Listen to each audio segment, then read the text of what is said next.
la verdad que es cierto, la carne de cerdo siempre ha tenido mala prensa en el sentido de que engorda, de que hace mal.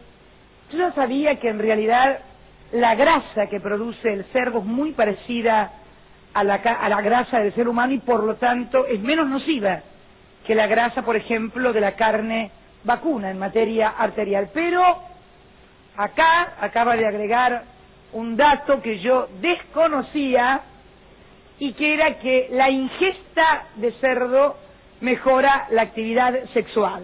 No es un dato menor, además yo estimo que es mucho más gratificante comerse un cerdito a la parrilla que tomar Viagra, así que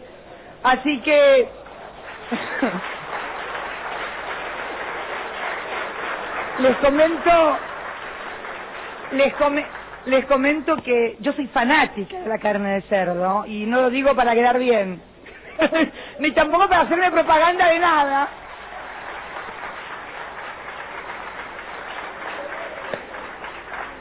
Me di cuenta, pues Kirchner me mata cuando llego, le digo.